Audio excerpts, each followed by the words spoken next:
ഹരേ കൃഷ്ണ. എല്ലാവർക്കും മധുരാമൃതത്തിലേക്ക് സ്വാഗതം.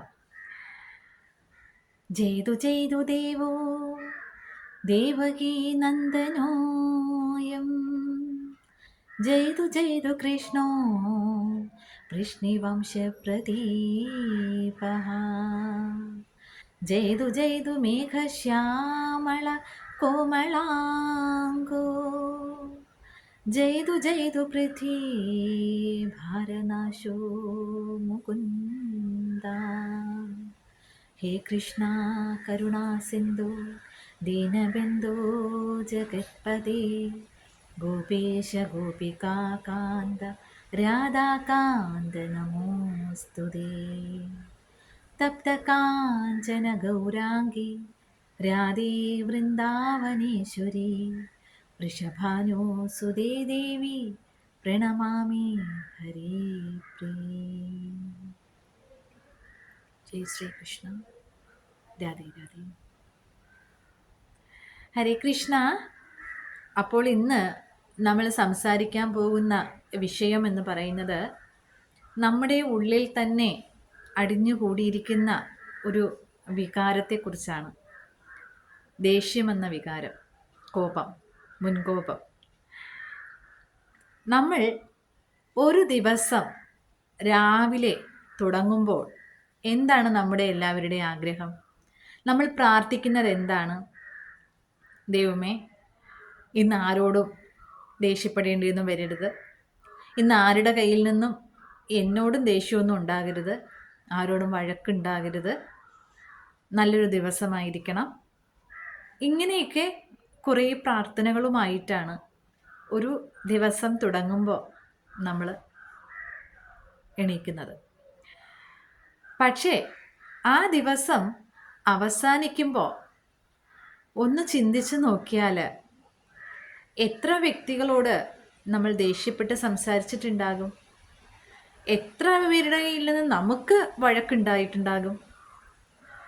അകാരണമായി ദേഷ്യപ്പെട്ടവരും ഉണ്ടാകും. അപ്പോൾ നമുക്ക് നമ്മൾ ചെയ്തു പോയ കുറേ കാര്യങ്ങളെക്കുറിച്ച് കുറ്റബോധം തോന്നും. അത് വേണ്ടായിരുന്നു, ഇങ്ങനെ ചെയ്യണ്ടായിരുന്നു, അത് പറയണ്ടായിരുന്നു എന്നൊക്കെ നമുക്ക് തോന്നും. ശരിക്കും പല കാര്യങ്ങളും സത്യാവസ്ഥ അറിയാതെയാണ് നമ്മൾ വല്ലാതെ ഷൗട്ട് ചെയ്ത് സംസാരിക്കുന്നത്. അപ്പോൾ ആ സത്യാവസ്ഥ അറിയുമ്പോൾ പറഞ്ഞു പോയ വാക്കുകളെ തിരിച്ചെടുക്കാൻ കഴിയാത്ത വിധം അത് മറ്റേയാളിൻ്റെ മനസ്സിൽ തറച്ചു കയറി കഴിഞ്ഞിട്ടുണ്ടാകും. പിന്നെ ഒരു സോറി എന്നൊക്കെ പറഞ്ഞു കഴിഞ്ഞാൽ അതിലൊന്നും ഒരു അർത്ഥവും ഉണ്ടാകുന്നില്ല എന്നുള്ളതാണ്. പലപ്പോഴും നമുക്ക് തന്നെ നമ്മളെ ഇഷ്ടപ്പെടാത്ത ഒരു അവസ്ഥ ഉണ്ടായിട്ടുണ്ട്. നമ്മൾ തന്നെ പറയും, ഒന്നും മിണ്ടാതിരിക്കൂ, എനിക്ക് എന്നെ തന്നെ ഇഷ്ടപ്പെടുന്നില്ല. അപ്പോൾ നമ്മൾ ഏറ്റവും കൂടുതൽ ഇഷ്ടപ്പെടുന്നത് നമ്മളെ തന്നെയാണ്. നമ്മൾ പറയും, എനിക്ക് ഈ ഇദ്ദേഹത്തിനെയാണ് ഇഷ്ടം, എനിക്ക് ഇവരെയാണ് ഇഷ്ടം, എനിക്ക് അച്ഛനെയും അമ്മയാണ് ഇഷ്ടം, എനിക്ക് ഭാര്യയാണ് ഇഷ്ടം, ഭർത്താവിനെയാണ് ഇഷ്ടം, കുട്ടിയെയാണ് ഇഷ്ടം, എന്നെക്കാളും ഇഷ്ടം എന്നൊക്കെ പറയുമെങ്കിലും ആ സത്യാവസ്ഥ എന്ന് പറയുന്നത് നമ്മൾ ഏറ്റവും കൂടുതൽ ഇഷ്ടപ്പെടുന്നത് നമ്മളെ തന്നെയാണ്. അത് നമ്മളെ ഇഷ്ടപ്പെട്ട് കഴിഞ്ഞിട്ടേ നമുക്ക് മറ്റൊരാളെ ഇഷ്ടപ്പെടാൻ കഴിയുകയുള്ളൂ എന്നുള്ളതാണ്. അപ്പോൾ നമ്മൾ പറയും, എനിക്ക് എന്നെ തന്നെ ഇഷ്ടപ്പെടുന്നില്ല എന്ന് പറയുമ്പോൾ അതായത് നമുക്ക് പോലും നമ്മുടെ സ്വഭാവം ഇഷ്ടപ്പെടുന്നില്ല എന്നുള്ള രീതിയാണ്. ശരിക്കും പറഞ്ഞാൽ ഈ കലികാലത്തിൽ ശരി എന്ന് നമുക്ക് തോന്നുന്നത് തെറ്റായിരിക്കാം, തെറ്റ് എന്ന് നമ്മൾ വിലയിരുത്തുന്നത് ശരിയായിരിക്കാം. അപ്പോൾ ശരിയും തെറ്റും ശരിക്ക് പറഞ്ഞാൽ വേർതിരിച്ചറിയാൻ കഴിയാത്ത ഒരു യുഗത്തിലാണ് നമ്മൾ ജീവിക്കുന്നത്. ഒരു കാര്യം എടുത്താൽ അത് കുറേയേറെ പേർക്ക് അത് ശരിയായ കാര്യമാണ്, എന്നാൽ കുറേയേറെ പേർക്ക് അത് തെറ്റായ കാര്യവുമാണ്. ഏതൊരു കാര്യത്തിനും പോസിറ്റീവായിട്ടും നെഗറ്റീവായിട്ടും കുറേ പേരുണ്ടായിരിക്കും. അപ്പം നമ്മൾ നമ്മുടെ സ്വഭാവം ഇഷ്ടപ്പെടാതെ വരുന്ന ഒരു അവസ്ഥയെന്ന് പറയുന്നത് നമ്മുടെ ഉള്ളിലെ ആ കോപം അതൊരു ആസിഡ് പോലെയാണ് എല്ലാവരുടെയും ഉള്ളിലും ഇങ്ങനെ ഇരിക്കുന്നത്. അപ്പോൾ ആ ആസിഡ് അല്ലെങ്കിൽ ഒരു അഗ്നി കൊണ്ട് നടക്കുന്ന ആൾക്കും അത് എടുത്ത് ആരുടെ നേരെയാണോ പ്രയോഗിക്കുന്നത് അവർക്കും കാര്യമായ ക്ഷതം ഉണ്ടാക്കും. ശരീരത്തിന് മാത്രമല്ല മനസ്സിനും ഉണ്ടാക്കും എന്നുള്ളതാണ്. അപ്പോൾ ഈ ആസിഡ് കൊണ്ടാണ് നമ്മൾ നടക്കുന്നത്. എല്ലാ മനുഷ്യരുടെ ഉള്ളിലും ഒരു മൃഗം ഒളിഞ്ഞിരിപ്പുണ്ട് എന്നുള്ളതാണ്. ആ മൃഗം എപ്പോഴാണ് പുറത്തേക്ക് ചാടുക എന്നത് സത്യം പറഞ്ഞാൽ ആർക്കും പറയാൻ പറ്റില്ല, നമുക്ക് പോലും പറയാൻ പറ്റില്ല. ചില സാഹചര്യങ്ങൾ എത്തുമ്പോൾ നമ്മൾ ഭയങ്കരമായി പൊട്ടിത്തെറിക്കുന്നു. അപ്പോൾ നമുക്ക് മുന്നിലുള്ളവരെ ചിലപ്പോൾ നമ്മളത് ഉപദ്രവമായിട്ടും, ചിലപ്പോൾ വാക്കുകൾ കൊണ്ടും, ചിലപ്പോൾ നമ്മുടെ ചുറ്റിനുമുള്ള വസ്തുക്കളെ നശിപ്പിച്ചുകൊണ്ടും ഒക്കെയാണ് നമ്മളത് പുറത്തേക്ക് കാണിക്കുന്നത് എന്നുള്ളതാണ്. അത് മറ്റൊരാളിൽ ഉണ്ടാക്കുന്ന വേദന എത്രത്തോളമെന്ന് നമ്മൾ ആ സമയത്ത് ചിന്തിക്കുകയില്ല. ചിലപ്പോൾ കുറെ കഴിഞ്ഞ് നമ്മൾ അതിനെക്കുറിച്ച് ചിന്തിക്കും, പശ്ചാത്തപിക്കും. ഇങ്ങനെ ഒരു സ്വഭാവം ഉണ്ടായാൽ പലർക്കും വിചാരിക്കും, ഈ സ്വഭാവം ഒന്ന് മാറ്റിയെടുക്കാൻ ഞാൻ എന്താണ് ചെയ്യേണ്ടത് എന്നുള്ളത്. നമ്മൾ ഒരു കാര്യം മനസ്സിലാക്കണം, നമ്മുടെ ആ ഒരു ശാന്തിയും സമാധാനവും അന്വേഷിച്ചാണ് നമ്മൾ ജീവിക്കുന്നത്.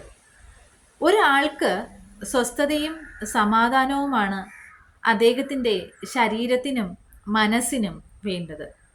അപ്പോൾ ഈ സ്വസ്ഥതയും സമാധാനവും എവിടെയാണ് കിട്ടുക എന്നുള്ളത് അന്വേഷിച്ച് നടക്കുകയാണ് നമ്മൾ.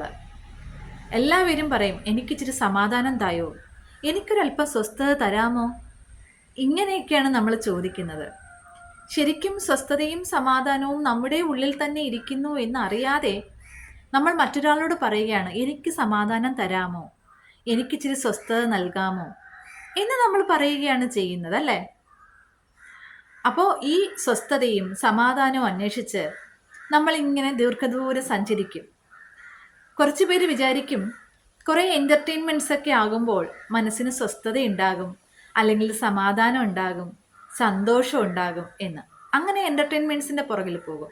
പാട്ട് കേൾക്കും, പിന്നെ സിനിമ കാണും, കോമഡിയൊക്കെ കാണും, പിന്നെ യാത്രകൾ പോകും, ഒക്കെ പോകും.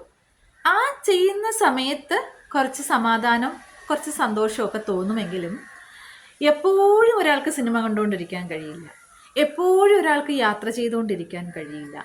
അപ്പോൾ എന്ത് ചെയ്യും? അത് കഴിയുമ്പോൾ വീണ്ടും നമ്മൾ വരുന്നത് നമ്മുടെ ആ സ്വസ്ഥതയും സമാധാനവും ഇല്ലാത്ത ഒരു അവസ്ഥയിലേക്കാണ് വരുന്നത് എന്നുള്ളത്. ഒരാൾ ശരിക്കും സ്വസ്ഥതയും സമാധാനവും ഉള്ള ഒരാൾക്ക് ആത്മബലം കൂടുതലായിരിക്കും, അതായത് മനോബലം കൂടുതലായിരിക്കും. മനോബലം കുറഞ്ഞു കുറഞ്ഞു വരുമ്പോഴാണ് അത് നമ്മുടെ മനഃശക്തിയെ കുറഞ്ഞിട്ട് മനസ്സിന് നിയന്ത്രണമില്ലാത്തൊരവസ്ഥയിലേക്ക് പോകുന്നത്. മനസ്സിന് നിയന്ത്രണമില്ലാതെയാകുമ്പോഴാണ് നമ്മൾ പലതും പ്രവർത്തിക്കുന്നതും പലതും പറയുന്നതും. അപ്പോൾ മനോബലം ഉള്ള ഒരാൾ, ശരിക്കും പറഞ്ഞാൽ ശരീരബലത്തിനേക്കാളും വേണ്ടത് മനോബലമാണ്. മനോബലമുള്ള ഒരാളാണ് എപ്പോഴും എവിടെയും മുന്നിൽ നിൽക്കുന്നത് എന്നുള്ളതാണ്. ശരിക്കും പറഞ്ഞു കഴിഞ്ഞാൽ നമ്മൾ മഹാഭാരതം എടുക്കുകയാണെങ്കിൽ തന്നെയും അവിടെ ധൃതരാഷ്ട്രക്ക് പാണ്ഡുവിനേക്കാൾ ശാരീരിക ബലമുണ്ട്. കാരണം അദ്ദേഹത്തിന് ഒരു ചെറിയ ഒരു ചെറിയ കണിക തന്നെ ശബ്ദം കിട്ടുമ്പോൾ തന്നെ അദ്ദേഹം ആ ലക്ഷ്യം വെച്ച് അമ്പെയ്യാനും ശത്രുവിനെ നശിപ്പിക്കാനും കഴിയും. എന്നാൽ അദ്ദേഹത്തെ രാജാവാക്കിയില്ല. കാരണം എന്ന് വെച്ച് കഴിഞ്ഞാൽ മനോബലം വളരെ കുറവാണ് ആൾക്ക്, മനസ്സിൻ്റെ നിയന്ത്രണം വളരെ കുറവാണ്. എന്നാൽ പാണ്ഡുവിന് മനോബലം ഉണ്ട്. അതുകൊണ്ടാണ് പാണ്ഡുവിനെ തന്നെ ഇളയ ആളാക്കിയിട്ടും രാജാവായിട്ട് വാഴിച്ചത്. അപ്പോൾ ഈ എപ്പോഴും നമ്മളെല്ലാവരും ഇഷ്ടപ്പെടുന്നത് ശരിക്കും ആത്മനിയന്ത്രണമുള്ള മനോബലമുള്ള ഒരാളെയാണ് നമ്മളെല്ലാവരും ഇഷ്ടപ്പെടുന്നത്. കാരണം എന്ന് വെച്ച് കഴിഞ്ഞാൽ ആ ഒരാൾക്ക് മാത്രമേ ചിന്തയോടുകൂടി നല്ല തീരുമാനങ്ങൾ എടുക്കാനും അത് നടപ്പിലാക്കാനും കഴിയുള്ളൂ. അതുകൊണ്ട് തന്നെ ഒരു ഗ്രൂപ്പിനെ നോക്കിയാലും ആ ഗ്രൂപ്പിൻ്റെ ഒരു ലീഡർ എന്ന് പറയുന്ന ആൾ എപ്പോഴും ഒരു മനോബലമുള്ള ഒരാളായിരിക്കും. ആ മനഃശക്തി ഉള്ള ആൾക്കാണ് എപ്പോഴും ചിന്താശേഷി ഉണ്ടായിരിക്കുകയും നല്ല പ്രവൃത്തികൾ ചെയ്യാൻ ആലോചിച്ച് നല്ലതേത് ചീത്തയേത് എന്ന് ബുദ്ധിയിൽ നിന്നും ആ ഒരു ഓർഡർ വന്ന് അത് ചെയ്യാൻ സാധിക്കുകയുള്ളൂ. എന്നാൽ ആത്മബലം ഇല്ലാത്ത ഒരാൾ എടുത്തു ചാടിയാണ് തീരുമാനങ്ങൾ എടുക്കുന്നത്. ആ എടുത്തുചാടി എടുക്കുന്ന തീരുമാനങ്ങൾ പലപ്പോഴും പാളിപ്പോവുകയും ചെയ്യും. അപ്പോൾ ശരിക്കും പറഞ്ഞാൽ നമ്മൾ ഉൾപ്പെടെ എല്ലാവരും ഇഷ്ടപ്പെടുന്നത് ആത്മനിയന്ത്രണവും മനോബലവുമുള്ള വ്യക്തികളെയാണ്. പക്ഷെ നമ്മൾക്ക് എന്തുകൊണ്ട് ആ ഒരു അവസ്ഥയിലേക്ക് എത്തിച്ചേരാൻ കഴിയുന്നില്ല എന്നുള്ളതാണ്. അപ്പോൾ കലികാലം എന്ന് പറയുമ്പോൾ ഞാൻ പറഞ്ഞു, തെറ്റേത് ശരിയേത് എന്ന് തിരിച്ചറിയാൻ കഴിയാത്തൊരവസ്ഥയാണ്. മനസ്സിങ്ങനെ പലതിൻ്റെയും പുറകിൽ പോകുമ്പോൾ ആഗ്രഹങ്ങൾ ഉണ്ടാകും, ആസക്തി ഉണ്ടാകും. അപ്പോൾ അതൊന്നും കിട്ടാതെ വരുന്ന സമയത്ത് നിരാശയുണ്ടാകും, നിരാശയിൽ നിന്ന് കോപം ഉണ്ടാകും. അപ്പോൾ നമ്മുടെ ആഗ്രഹങ്ങൾ അതിനൊരു കാരണമാണ്. കോപം ഉണ്ടാകാനായിട്ട് നമ്മുടെ ആഗ്രഹങ്ങൾ കാരണമാണ്, ആസക്തി കാരണമാണ്. പിന്നെ നമുക്ക് ആ കോപത്തിന് അടക്കി നിർത്താൻ കഴിയാതെ വരുമ്പോഴാണ് നമ്മൾ പലതും പ്രവർത്തിച്ചു പോകുന്നത്. അപ്പോൾ നമുക്ക് ആത്മനിയന്ത്രണം വേണമെങ്കിൽ നമ്മൾ എന്താണ് ചെയ്യേണ്ടത് എന്നുള്ളതാണ്. നമ്മുടെ കോപത്തിനെ നിയന്ത്രിച്ച് നിർത്തണം. അതാണ് നമ്മൾ അന്വേഷിച്ചുകൊണ്ട് നടക്കുന്നത്. അപ്പോൾ ഈ ഒരു ആത്മനിയന്ത്രണമുള്ള ആ മനസ്സിലാണ് ഞാൻ സമാധാനവും സ്വസ്ഥതയും ഉള്ള ഒരാൾക്ക് മാത്രമേ ആ ഒരു മനോബലം ഉണ്ടായിരിക്കുകയുള്ളൂ എന്നുള്ളത്. അപ്പോൾ ആത്മനിയന്ത്രണത്തിന് വേണ്ടിയിട്ട് നമ്മൾ ശരിക്കും പറഞ്ഞാൽ ഭഗവാനോട് അടുക്കുക എന്നുള്ളതാണ് ഏക ഒരു പോംവഴി എന്നുള്ളതാണ്. ഭഗവത് ചിന്ത ജപത്തിൽ കൂടെയും കീർത്തനത്തിൽ കൂടെയും ശ്രവണത്തിൽ കൂടെയും ഒക്കെ ആ ഒരു ഭഗവത് ചിന്ത മനസ്സിലുണ്ടായിക്കഴിഞ്ഞാൽ നമുക്ക് ആ ഒരു ഭയം ഇല്ലാതെയാകും. കാരണം അഭയം എന്ന് പറഞ്ഞാൽ ഭയമില്ലാത്ത അവസ്ഥ. നമുക്ക് അഭയം തരുന്ന ആള് ഭഗവാനാണ്. ഈ ഭയം മനസ്സിൽ വരുമ്പോഴാണ് നമുക്ക് നമ്മുടെ മനസ്സ് അസ്വസ്ഥമാകും. ഏതെങ്കിലും ഒരു കാര്യത്തെക്കുറിച്ച് നിങ്ങൾ കൂടുതലായിട്ട് ചിന്തിച്ചു നോക്കൂ. ആ ചിന്ത പോസിറ്റീവിൽ നിന്ന് മാറി നെഗറ്റീവിലേക്ക് വരുന്നതും ആ നെഗറ്റീവ് ചിന്തകൾ വരുമ്പോൾ നമ്മുടെ ഉള്ളിൽ ഭയം ജനിക്കുന്നതും നമുക്കറിയാൻ കഴിയും. ഉദാഹരണത്തിന്, നമ്മളൊരു പരീക്ഷ എഴുതാൻ പോവുകയാണ്, അല്ലെങ്കിൽ ഇൻ്റർവ്യൂവിന് അറ്റൻഡ് ചെയ്യാൻ പോവുകയാണ്. അപ്പോൾ നമ്മൾ എന്ത് ചെയ്യും? അതിനെക്കുറിച്ച് ഒരുപാട് ചിന്തിക്കും. ചിന്തിച്ച് വരുമ്പോൾ നമ്മൾ നേരെ തിരിച്ച് ചിന്തിക്കും. ഈ എക്സാം എനിക്ക് പാടായിരിക്കുമോ, എനിക്ക് അറിഞ്ഞുകൂടാത്ത ക്വസ്റ്റ്യൻസ് ആയിരിക്കുമോ വരുന്നത്, ഞാൻ പഠിക്കാൻ മാറ്റിവെച്ച എനിക്ക് പറ്റാത്ത പോർഷൻസിലെ ക്വസ്റ്റ്യൻസ് ആയിരിക്കുമോ വരുന്നത്. ഇങ്ങനെയുള്ള ചിന്തകൾ കൂടിക്കൂടി വരുമ്പോൾ നമ്മൾ എന്ത് ചെയ്യും? നമ്മുടെ ഉള്ളിൽ ഭയമാകും. അപ്പോൾ ആ എക്സാമിനോടുള്ള ഭയമാകും. അതുപോലെ തന്നെ ഒരു ഇൻ്റർവ്യൂ, അതുപോലെ വേറെ എന്ത് കാര്യമായിരുന്നാലും ഒരു മംഗളകരമായ കാര്യം നടക്കുകയാണെങ്കിൽ പോലും നമ്മൾ അതിനെക്കുറിച്ച് കൂടുതൽ ചിന്തിക്കുമ്പോഴാണ് നമ്മുടെ ഉള്ളിൽ ഭയം വരുന്നത്. അതായത് നെഗറ്റീവ് ചിന്തകൾ അപ്പോൾ കയറി വരും. അപ്പോൾ നമുക്ക് ഭയമാകും. ഒരു ഭയവും ഇല്ലാതെ നമുക്ക് പ്രാപിക്കാൻ നമുക്ക് അഭയം തരുന്നതാണ്, നമുക്ക് ഭയമില്ലാത്ത അവസ്ഥ നൽകുന്നതാണ് നമ്മുടെ ഭഗവാനിലേക്ക് നമ്മൾ അടുക്കുമ്പോൾ. പിന്നെ ദേഷ്യം വരുന്നതിന് ഞാൻ ഒരു കാരണം പറഞ്ഞു, ആഗ്രഹങ്ങളും ആസക്തികളുമാണ്. അതുപോലെ തന്നെ അപമാനം, അതും ദേഷ്യം ഉണ്ടാക്കും എന്നുള്ളതാണ്. അതായത് ഒരാൾ മറ്റൊരാളെ കളിയാക്കുകയാണെങ്കിൽ പോലും, അല്ലെങ്കിൽ ഒരാൾക്ക് മറ്റൊരു ആൾക്കൂട്ടത്തിന് മുന്നിൽ വെച്ച് ഒരു അപമാനം നേരിടുമ്പോൾ അത് ഒരു ദേഷ്യമായിട്ട് മാറും, അത് ശത്രുതയിലേക്ക് പോകും. അതായത് ഇപ്പോൾ ഉദാഹരണം പറയുകയാണെങ്കിൽ, ദുര്യോധനൻ പാണ്ഡവരുടെ വസതിയിൽ എത്തിയപ്പോൾ, ഇന്ദ്രപ്രസ്ഥത്തിൽ എത്തിയപ്പോൾ, അവിടെ ആ കൊട്ടാരം വിശ്വകർമ്മ നിർമ്മിച്ചിരിക്കുന്ന അങ്ങനെയായിരുന്നു. കാരണം വെള്ളമില്ലാത്തടത്ത് വെള്ളമുണ്ടെന്നും വെള്ളമുള്ളിടത്ത് വെള്ളമില്ല എന്നും ഒക്കെ തോന്നുന്ന ഒരു അവസ്ഥയായിരുന്നു. അപ്പോൾ വെള്ളമില്ലാത്തടത്ത് ചെന്നപ്പോൾ ദുര്യോധനൻ അദ്ദേഹത്തിൻ്റെ ഉടുപ്പെല്ലാം ഇങ്ങനെ ഉയർത്തിപ്പിടിച്ച് വെള്ളത്തിലേക്ക് ഇറങ്ങി. അത് വെള്ളം ഇല്ലാത്തൊരു സ്ഥലമായിരുന്നു. അതുപോലെ വെള്ളം ഉള്ളിടത്തെത്തിയപ്പോൾ വെള്ളം ഇല്ലയെന്ന് വിചാരിച്ചിറങ്ങി വെള്ളത്തിൽ വീണുപോയി. ഇത് കണ്ട് ദ്രൗപദിയും ഭീമസേനനും ഒക്കെ പൊട്ടിച്ചിരിച്ചു. അപ്പോൾ ഉണ്ടായ അപമാനത്തിൽ നിന്നാണ് ദ്രൗപദിയെ എങ്ങനെയും അപമാനിക്കണം എന്ന ഒരു ചിന്ത അദ്ദേഹത്തിന് ഉടലെടുത്തത്. അതുപോലെ നമ്മൾ പൊതുസഭയിൽ വെച്ചിട്ട് ഒരു വ്യക്തിയെ കളിയാക്കുകയാണെങ്കിൽ, എന്തെങ്കിലും തമാശ പറഞ്ഞ് അല്ലെങ്കിൽ അദ്ദേഹത്തിൻ്റെ കഴിവുകേടിനെ കുറിച്ച് എടുത്തു കാണിച്ച് നമ്മൾ കളിയാക്കുകയാണെങ്കിൽ അദ്ദേഹത്തിന് ഉണ്ടാകുന്ന അപമാനം എന്ന് പറയുന്നത് വളരെ വലുതാണ്. അപ്പോൾ നമ്മൾ ശ്രദ്ധിക്കേണ്ട ഒരു കാര്യം, നമ്മൾ പറയുന്ന തമാശ മറ്റൊരാൾ ആസ്വദിക്കുന്നില്ല എന്ന് കണ്ടു കഴിഞ്ഞാൽ തീർച്ചയായിട്ടും അത് അവിടെ നിർത്തുക. ഈ വ്യക്തി ആ തമാശ ആസ്വദിക്കുന്നില്ല, അവർക്ക് എന്തോ അത് വിഷമം തോന്നുന്നുണ്ട് എന്ന് മനസ്സിലാക്കിയാൽ ഉടനെ അത് നിർത്തുക. വീണ്ടും വീണ്ടും എല്ലാവരും ചേർന്ന് ആ ഒരു തമാശ മുന്നോട്ട് കൊണ്ടുപോകാൻ അനുവദിക്കാതിരിക്കുക. കാരണം എപ്പോഴും അപമാനത്തിൽ നിന്നാണ് കടുത്ത വിദ്വേഷം ഉണ്ടാകുന്നത് എന്നുള്ളതാണ്. കാരണം നമ്മളിപ്പോൾ ചിന്തിച്ചാൽ അറിയാം, നമുക്ക് ശരീരവേദനയാണോ മനസ്സിൻ്റെ വേദനയാണോ നമ്മളെ ഏറെക്കുറെ വിഷമിപ്പിക്കുന്നത് എന്ന് ചോദിച്ചാൽ അത് നിസ്സംശയം പറയാം, മനസ്സിൻ്റെ വേദനയാണ് നമ്മളെ വിഷമിപ്പിക്കുന്നത് എന്ന്.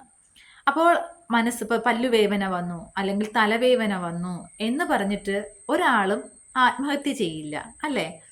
എന്നാൽ മനസ്സിന് വേദന ഉണ്ടാക്കുന്ന സംഭവങ്ങൾ ഉണ്ടാക്കുമ്പോൾ നമ്മൾ തിരഞ്ഞെടുക്കുന്ന ഒരു വഴി എന്ന് പറയുന്നത് ആത്മഹത്യ തന്നെയായിരിക്കും. ആത്മഹത്യയിൽ കൂടെ നമ്മൾ എന്ത് ചെയ്യുക, ആ മനസ്സിൻ്റെ വേദന ഇല്ലാതാക്കാം എന്ന് വിചാരിച്ചിട്ടാണ് നമ്മളത് ചെയ്യുന്നത്. ആത്മഹത്യ എന്ന് പറയുമ്പോൾ ഈ മനസ്സിൻ്റെ വേദന തന്നെ, അതൊരു പക്ഷേ അപമാനത്തിൽ നിന്നാകാം. നമ്മൾ മുന്നേ ചില വാർത്തകൾ കേട്ടിട്ടുണ്ട്, ചില ഉന്നതര സ്ഥാനത്തിലിരിക്കുന്ന വ്യക്തികളെ അപമാനിച്ചതിൽ നിന്നും ആ അപമാനം താങ്ങാൻ വയ്യാതെ ആത്മഹത്യ ചെയ്തത് നമ്മൾ ഈ ഇടയ്ക്ക് നമ്മൾ പല പല സംഭവങ്ങൾ കണ്ടിട്ടുള്ളതാണ്. അങ്ങനെയൊക്കെ നമ്മുടെ നാട്ടിൽ തന്നെ നടന്ന് നമ്മൾ കണ്ട കാര്യങ്ങളാണ്. അപ്പോൾ നമ്മളൊന്ന് ഒരു വീട്ടിലകത്തൊന്ന് വീഴുകയാണ്, നമ്മളത് ആരും കണ്ടില്ല എന്നുണ്ടെങ്കിൽ നമ്മൾ പതുക്കെ പൊടി തട്ടി എണീറ്റങ്ങ് പോകും, അല്ലേ? പക്ഷെ നമ്മളൊരു പൊതു സദസ്സിലോട്ട് ചെല്ലുമ്പോൾ അവിടെ ഒന്ന് ചെന്നി അങ്ങ് വീഴുകയാണെന്നുണ്ടെങ്കിൽ വലിയായിട്ട് അപകടം പരിക്കൊന്നും പറ്റിയില്ലെങ്കിൽ പോലും അത്രയും പേരുടെ മുന്നിൽ നമ്മൾ വീണത് നമുക്ക് വളരെ വലിയൊരു അപമാനമാണ്, അല്ലേ? നാണക്കേട് തോന്നും, അല്ലേ? ആ നാണക്കേടിൽ നിന്നുണ്ടാകുന്ന വേദന ഭയങ്കരമാണ്. എന്നാൽ ആരും ഇല്ലാത്തടത്ത് വീണു, നല്ലവണ്ണം നടുവൊക്കെ ഇടിച്ചു നട്ടെല്ലൊക്കെ തകർന്നു എന്നാൽ പോലും നല്ല വേദന ഉണ്ടെങ്കിൽ പോലും അത് അത്ര വലിയ വേദനയായിട്ട് നമുക്ക് തോന്നില്ല. നമ്മൾ പറയാം സാരമില്ല, നമ്മൾ വീണ കുഴപ്പമില്ല എന്ന് പറയും. പക്ഷേ മറ്റേ അവിടെ വീഴുമ്പോൾ, സദസ്സിലൊക്കെ വീണ് കഴിയുമ്പോൾ നമുക്ക് വല്ലാത്ത വേദന ഉണ്ടാകും. അത് നമുക്ക് ഉള്ളിലെ ആ ഒരു അപമാനത്തിൽ നിന്നുണ്ടാകുന്ന വേദനയാണ്. അപ്പോൾ ഈ അപമാനത്തിൽ നിന്നുണ്ടായാലും നമുക്ക് ദേഷ്യം തോന്നും.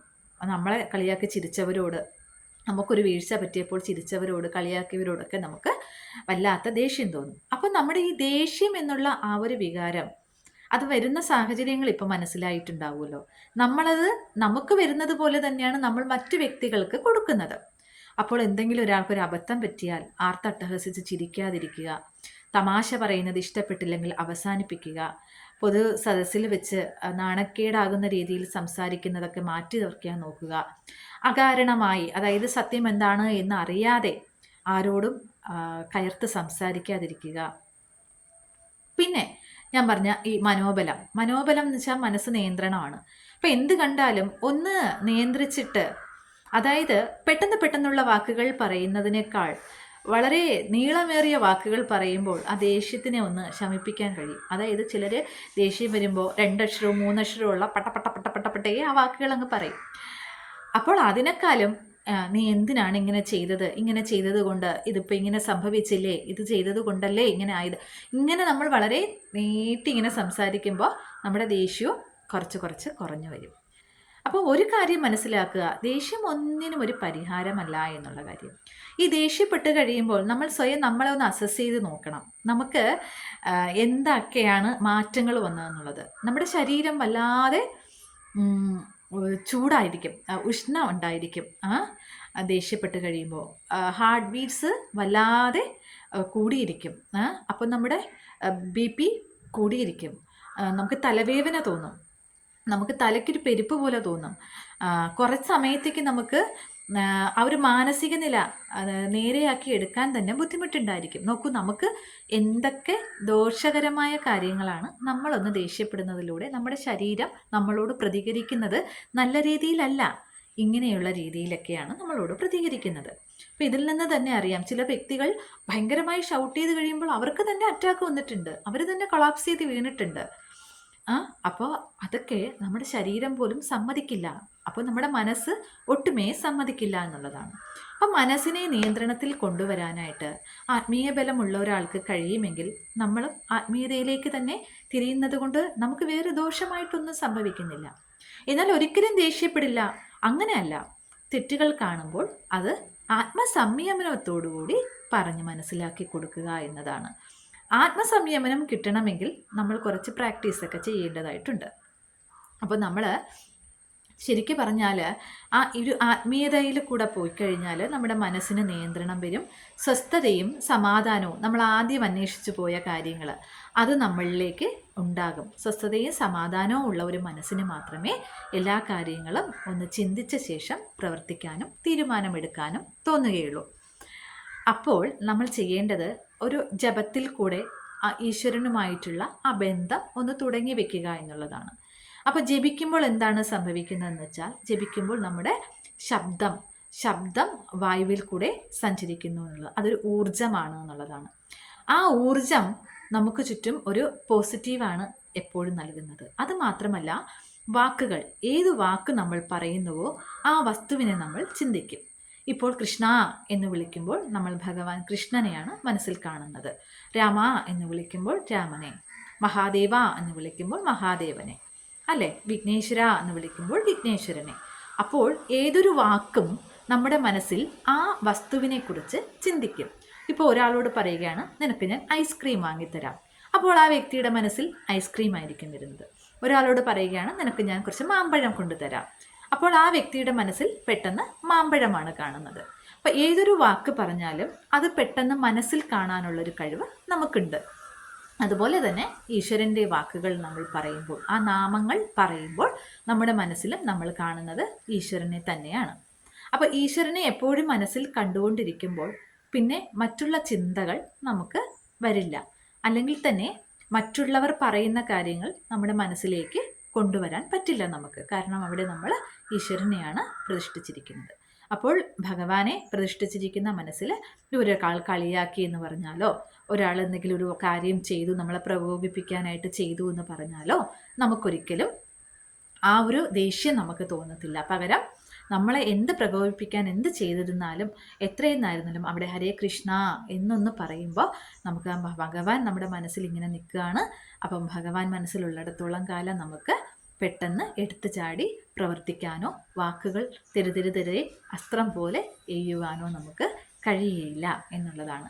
കാരണം ഈശ്വരനാണ് മനസ്സിലിരിക്കുന്നത്. അതുകൊണ്ട് നമ്മൾ ആത്മനിയന്ത്രണം അവിടെ വരും എന്നുള്ളതാണ്. ആത്മനിയന്ത്രണം വന്നാൽ നമ്മൾ ആലോചിച്ച് മാത്രമേ തീരുമാനങ്ങൾ കൈക്കൊള്ളൂ. ഒരിക്കലും നമുക്ക് അങ്ങനെ ഒരു അവസ്ഥ എത്തുമ്പോൾ എനിക്ക് എന്നെ തന്നെ ഇഷ്ടപ്പെടുന്നില്ല കേട്ടോ എന്ന് പറയേണ്ട ഒരു ദിവസം പോലും നമ്മുടെ ജീവിതത്തിൽ ഉണ്ടായിരിക്കില്ല എന്നുള്ളതാണ്.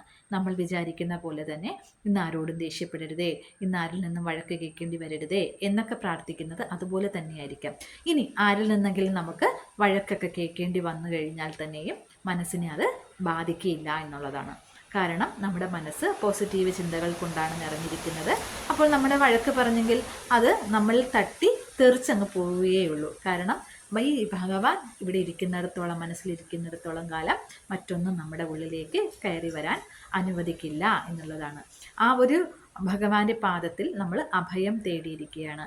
അഭയം എന്ന് പറഞ്ഞ് ഞാൻ പറഞ്ഞു, ഭയമില്ലാത്ത ഒരു അവസ്ഥയിലാണ് നമ്മൾ നിൽക്കുന്നത്. ആ ഭയമില്ലാത്ത അവസ്ഥയിൽ നിൽക്കുമ്പോൾ എന്ത് വന്നാലും എൻ്റെ ഭഗവാൻ നോക്കിക്കോളും എന്ന് നമ്മൾ ചിന്തിക്കും എന്നുള്ളതാണ്. നമ്മൾ മഹാഭാരതത്തിൽ തന്നെ കണ്ടു, ഉത്തര പരീക്ഷത്തിനെ ഗർഭത്തിൽ ധരിച്ചിരുന്നപ്പോൾ, ഉത്തരയെ അറിയാം, അഭിമന്യുവിൻ്റെ ഭാര്യയായിരുന്ന ഉത്തരയെ പാണ്ഡവരുടെ അവസാന ബീജം വരെയും ഞാൻ നശിപ്പിക്കും എന്ന് പറഞ്ഞുകൊണ്ട് അശ്വത്ഥാമാവ് ബ്രഹ്മാസ്ത്രം എയ്തപ്പോൾ ഉത്തര ആശ്രയിച്ചത് ഭഗവാനെയാണ്, അല്ലാതെ പാണ്ഡവരെ ആരെയുമല്ല ആശ്രയിച്ചത്. ഭഗവാന്റെ അടുക്കലേക്കാണ് ആശ്രയമായി എന്നെ രക്ഷിക്കൂ ദേവാ എന്ന് പറഞ്ഞിട്ട് ഓടിച്ചെന്നത് എന്നുള്ളത്. ഭഗവാൻ അതുപോലെ തന്നെ ഒരു ചെറുവിരലിൻ്റെ രൂപത്തിൽ ഉത്തരയുടെ ഗർഭപാത്രത്തിനകത്ത് കയറി പരീക്ഷത്തിനെ സംരക്ഷിക്കുകയായിരുന്നു. ഉത്തര ഭാഗ്യവതിയാണ്. കുറച്ച് സമയമെങ്കിലും ഭഗവാന്റെ ഗർഭത്തിൽ വഹിക്കാൻ കഴിഞ്ഞു, ഭഗവാന്റെ അമ്മയാകാൻ കഴിഞ്ഞു എന്നുള്ളതാണ്. അപ്പോൾ ഭഗവാനിൽ ആശ്രയിച്ച് കഴിയുമ്പോൾ, ഭഗവാനിലേക്ക് നമ്മൾ അടുത്തടുത്ത് പോകുമ്പോൾ നമ്മുടെ ഉള്ളിൽ നിന്ന് നമ്മൾ തന്നെ ഇഷ്ടപ്പെടാത്ത ഈ വികാരങ്ങൾ, അതായത് ദേഷ്യം എന്നുള്ള ഈ വികാരം ക്രമേണ നമ്മളിൽ നിന്ന് മാറിപ്പോകുന്നത് അറിയാൻ കഴിയും. നമ്മൾ പറഞ്ഞു, മനോബലമുള്ള ഒരു വ്യക്തിയെയാണ് എല്ലാവരും ഇഷ്ടപ്പെടുന്നത് എന്നുള്ളത്. ആ ഒരു മനോബലം നമ്മളിലെല്ലാ പേരിലും കുറച്ചെങ്കിലും വളർത്തിയെടുക്കാൻ ആത്മീയതയ്ക്ക് സാധിക്കും എന്നുള്ളത് 100% ഉറപ്പായിട്ടുള്ള കാര്യമാണ്. ഹരേ കൃഷ്ണ. എല്ലാവർക്കും ഭഗവാന്റെ അനുഗ്രഹം എപ്പോഴും ഉണ്ടായിരിക്കട്ടെ. ജപത്തിൽ കൂടെ ഭഗവാനിലേക്ക് അടുക്കുക. അതിൽ കഴിഞ്ഞ് ഓരോ പടിയായിട്ട് മുന്നോട്ട് പോകാം. പരീക്ഷണങ്ങൾ ഉണ്ടാകും. പരീക്ഷണങ്ങൾ ജീവിതത്തിൻ്റെ ഭാഗമാണ്. ഏത് ആത്മീയതയിൽ ഉന്നതിയിലെത്തിയ വ്യക്തിയായിരുന്നാലും ഭൗതിക തലത്തിൽ ഉന്നതിയിലെത്തിയ വ്യക്തിയായിരുന്നാലും പരീക്ഷണങ്ങൾ അതിജീവിച്ചാണ് മുന്നോട്ട് പോയിട്ടുള്ളത്. ഒരു പരീക്ഷ വിജയിച്ചാൽ മാത്രമേ അടുത്ത ക്ലാസ്സിലേക്ക് നമുക്ക് പോകാൻ പറ്റുള്ളൂ. അതുപോലെ തന്നെ ജീവിതത്തിലും ഓരോ പരീക്ഷണങ്ങളും കഴിയുമ്പോൾ മാത്രമേ, ഓരോ പരീക്ഷയും കഴിയുമ്പോൾ മാത്രമേ അടുത്ത പടിയിലേക്ക് ഉയരാൻ സാധിക്കുകയുള്ളൂ. അപ്പോൾ പരീക്ഷകളെ ആത്മസംയമനത്തോടു കൂടി അതിനെ പ്രതിസന്ധി തരണം ചെയ്യണം. ആ പരീക്ഷയെ തരണം ചെയ്യണം, വിജയിക്കണം ജീവിതത്തിൽ എന്നുള്ളതാണ്. അപ്പോൾ അങ്ങനെ വിജയിച്ച് ഓരോ പടിയായിട്ട് മുന്നോട്ട് തന്നെ പോകും. അപ്പോൾ പരീക്ഷണവും ഒന്നും നമുക്ക് ഒന്നുമല്ലാത്ത ഒരു കാര്യമായി മാറും എന്നുള്ളതാണ്. ഹരേ കൃഷ്ണ. എല്ലാവർക്കും ഭഗവാന്റെ അനുഗ്രഹം ഉണ്ടായിരിക്കട്ടെ. ഹരേ കൃഷ്ണ.